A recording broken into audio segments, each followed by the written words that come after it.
জানিয়ে দেব সর্বশেষ আপডেট বাংলা সংবাদ। শুরুতেই শিরোনাম। হাসপাতালে চিকিৎসা নিতে গিয়ে ধরা খেল দেশপলাতক সাবেক প্রধানমন্ত্রী শেখ হাসিনা। রিমান্ডে সাবেক নৌমন্ত্রী শাহজাহান খানের ভয়ঙ্কর অপকর্মের তথ্য ফাঁস। এবং সর্বশেষ জানাবো বেনজিরের বিরুদ্ধে ইন্টারপোলের রেড নোটিশ জারি। এতক্ষণ শুনছিলেন সংবাদ শিরোনাম, এখন থাকছে বিস্তারিত। সাবেক নৌমন্ত্রী শাহজাহান খান কথিত শেখ হাসিনা সরকারের দমনপীড়ন নীতির অন্যতম প্রবর্তক তিনি। হাজার হাজার কোটি টাকার দুর্নীতি আর চাঁদাবাজির জন্য বিশেষভাবে পরিচিত ছিলেন। বিনা ভোটে নির্বাচনে এমপি হওয়া শাহজাহান খানের রাজনীতি শুরুটা হয়েছিল আওয়ামী লীগের হাত ধরেই। মাঝে জাসদ হয়ে আবার ফিরেন আওয়ামী লীগে, হয়েছেন বড় নেতা ও মন্ত্রী।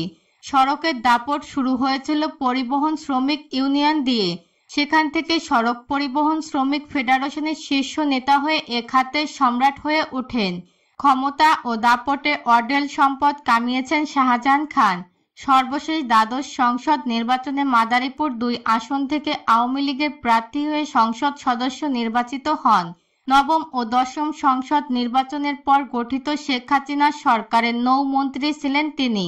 একাদশ ও দ্বাদশ জাতীয় সংসদ নির্বাচনে তিনি জয়ী হলেও তাকে মন্ত্রিত্ব দেয়া হয়নি।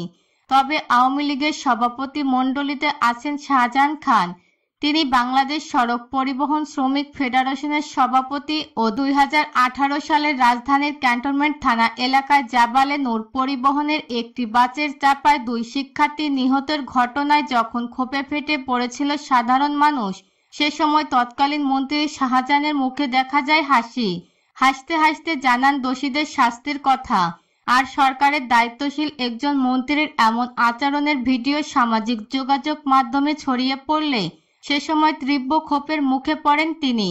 2015 সালে বিএনপির চেয়ারপারসন খালেদা জিয়ার বাসায় বিদ্যুৎ ও পানির লাইন কেটে দেওয়ার ঘোষণা দিয়ে রাতেই খালেদা জিয়ার কার্যালয়ে বিভিন্ন সেবা সংযোগ কেটে দেয় শাহজাহান খান। এমনকি খালেদা জিয়ার কার্যালয়ের খাবার সরবরাহ বন্ধ করে তাকে অনাহারে মারতে চেয়েছিল হাসিনার এই দোসর। বাংলাদেশ সড়ক পরিবহন শ্রমিকের ছত্রছায়ায় শাহজাহান খানের গোমর ফাঁস হয়েছে। গত 4 বছরে 6,000 কোটি টাকার বেশি চাঁদাবাজি হয়েছে। সড়ক পরিবহনের সংগঠন পরিচালনা ব্যয় সংক্রান্ত নির্দেশনা প্রণয়ন করে এই চাঁদাবাজিকে বৈধতাও দেওয়া হয়েছে। অভিযোগ আছে সড়কের চাঁদাবাজিকে প্রাতিষ্ঠানিক রূপ দিয়েছেন বাংলাদেশ সড়ক পরিবহন শ্রমিক ফেডারেশনের সভাপতি শাহজাহান খান। ফেডারেশনের অন্তর্ভুক্ত 249 শ্রমিক ইউনিয়নের মাধ্যমে চাঁদা তোলা হয়েছে। এর একটি বড় অংশ নিয়মিত গেছে শাহজাহান খানের পকেটে। ফেডারেশনের শীর্ষ নেতা হওয়ার সুবাদে পরিবহন মালিক সমিতির অন্য প্রভাবশালী নেতাকে সঙ্গে নিয়ে সড়ক থেকে কোটি কোটি টাকা চাঁদাবাজি করেছেন। তার ছিল মাস্তান বাহিনী। বিভিন্ন টার্মিনাল উপজেলা পর্যায়ে চাঁদা তুলে 5 ভাগের 1 ভাগ বাংলাদেশ সড়ক পরিবহন শ্রমিক ফেডারেশনের নামে গেছে। এই ফেডারেশনের সবকিছু চলেছে শাহজাহান খানের ইশারায়। 2009 থেকে 2020 সাল পর্যন্ত পরিবহন সেক্টরে 12,000 কোটি টাকা চাঁদাবাজি করেছে শাহজাহান খানের লোকজন। এ বাহিনীর কাছে বছরের পর বছর জিম্মি পারবেন মালিকরা। বিগত সময়ে বিএনপির নির্দলীয় তত্ত্বাবধানে সরকারের দাবি সহ অন্যান্য দাবিতে বৃহৎ পরিসরে আন্দোলনের ডাক দিলেই বন্ধ হয়ে গেছে সড়কে যান চলাচল। এই নৈপথ্যে ছিলেন শাহজাহান খান। সড়কের নিরাপত্তা নিশ্চিতে কঠোর শাস্তির বিধান রেখে সড়ক পরিবহন আইন প্রণয়নের অন্যতম বাধা ছিলেন তিনি। এদিকে নির্বাচনী হলফনামায় দেওয়া তথ্য অনুযায়ী 2008 সালে শাহজাহান খানের বার্ষিক আয় ছিল 6,85,000 টাকা, যার 2024 সালে হয়েছে 2,21,00,000 টাকা। এ সময় তার আয় বেড়েছে প্রায় 32 গুণ। খোঁজ নিয়ে জানা যায় শাহজাহানের ব্যবসা প্রতিষ্ঠান সার্বিক কনস্ট্রাকশন, সার্বিক শপিং লাইন, চট্টগ্রাম সার্বিক ফুড ভিলেজ সবকিছুই তার পরিবারের সদস্যদের নামে। বিশেষ করে ঢাকা মাদারীপুর রোডের সাথে সার্বিক পরিবহন কোম্পানিতে একক আধিপত্য তার। এ পরিবহনের ব্যানারে 200টির বেশি গাড়ি চলাচল করত। এ পরিবহনের ব্যবস্থাপনা পরিচালক করেছিলেন তার ছেলেকে। অনুসন্ধানে জানা গেছে ঢাকার শাহজাহান খানের বেশ কয়েকটি বহুতল বাড়ি, বিলাসবহুল অ্যাপার্টমেন্ট, ঢাকার বাইরে মাদারীপুরের শত শত বিঘা জমি এমনকি টাকা পাচার করে বিদেশের মাটিতেও গড়েছেন বাড়ি ও ব্যবসা প্রতিষ্ঠান। শাহজাহান খানের স্ত্রী সৈয়দা রোকেয়া বেগম একসময় একটি কলেজের প্রভাষক ছিলেন। তার বড় ছেলে আসিফ খান আওয়ামী লীগ যুবলীগের কেন্দ্রীয় কমিটির সদস্য এবং সর্বশেষ মাদারীপুরের সদর উপজেলার চেয়ারম্যান ছিলেন। ছোট ছেলে মাদানী খান শাম একসময় মেয়ে ঐশী খানকে বিয়ে দিয়েছেন টাঙ্গাইল ২ আসনের আওয়ামী লীগ দলীয় সংসদ সদস্য এমবি তানভীর রহমানের সঙ্গে। ঐশীকেও মালিকানা দেয়া হয়।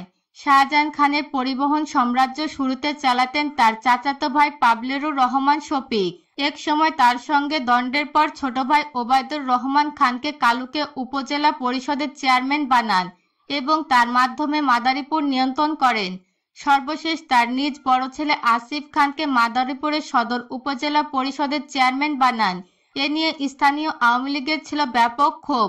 একাধিক সূত্রে জানা গেছে শাহজাহান খানের স্ত্রী সৈয়দা রোকেয়া বেগমের মাধ্যমে তার অবৈধ অর্থের লেনদেন হতো। এছাড়া তার আরেক ভাই হাফিজুর রহমান খানও অনেক কিছু নিয়ন্ত্রণ করতেন। শাহজাহান খান ২০১৩ সালে গড়ে তোলেন মুক্তিযুদ্ধের চেতনা বাস্তবায়ন মঞ্চ। ২০১৯ সালে মুক্তিযুদ্ধ বিষয়ক সংসদীয় স্থায়ী কমিটির সভাপতি হন। এ সময় তার বিরুদ্ধে অমুক্তিযোদ্ধাদের টাকার বিনিময়ে সনদ পাইয়ে দেওয়ার অভিযোগ ওঠে। ২০১৫ সালে গড়ে তোলেন শ্রমিক কর্মচারী ও পেশাজীবী মুক্তিযোদ্ধা সমন্বয়ক পরিষদ। সর্বশেষ জুলাই আগস্ট ছাত্র জনতার আন্দোলন ঠেকাতে তিনিও মুক্তিযুদ্ধ বিষয়ক মন্ত্রী আকমা মোফাজ্জেল হক মিলে গড়ে তোলেন মুক্তিযোদ্ধাদের সন্তান ও প্রজন্ম সমন্বয়ক পরিষদ। সম্প্রতি জুলাই আগস্টের বৈষম্য বিরোধী ছাত্র আন্দোলনের সময় সংগঠিত গণহত্যার মামলায় আন্তর্জাতিক অপরাধ ট্রাইব্যুনালের হাজিরার সময় উত্তেজিত হয়ে পড়েন আওয়ামী লীগের প্রেসিডিয়াম সদস্য ও সাবেক মন্ত্রী শাহজাহান খান। ২০ এপ্রিল সকালে পুলিশের প্রিজন ভ্যান থেকে নামিয়ে ট্রাইব্যুনালের হাজতে নেওয়ার সময় তিনি মেজাজ হারিয়ে মাথা থেকে হেলমেট খুলে ফেলেন। ঘটনার ভিডিওতে দেখা যায় ট্রাইব্যুনালের হাজতে নেওয়ার মুহূর্তে ক্ষুব্ধ হয়ে পড়েন শাহজাহান খান মাথায় থাকা হেলমেট খুলে মাটিতে ফেলে দেন। পরে আইন শৃঙ্খলা রক্ষা বাহিনীর সদস্যরা তাকে শান্ত করার পাশাপাশি হেলমেটটি পুনরায় তার মাথায় পরিয়ে দেয়। পুলিশ সদস্যদের উদ্দেশ্য করে তিনি বলেন, রাজাকারে বাচ্চা তোদের ১৪ গোষ্ঠী খেয়ে ফেলবো। তিনি ২ দফার নৌ পরিবহন মন্ত্রী থাকা অবস্থায় অপ্রতিরোধ্য ছিলেন।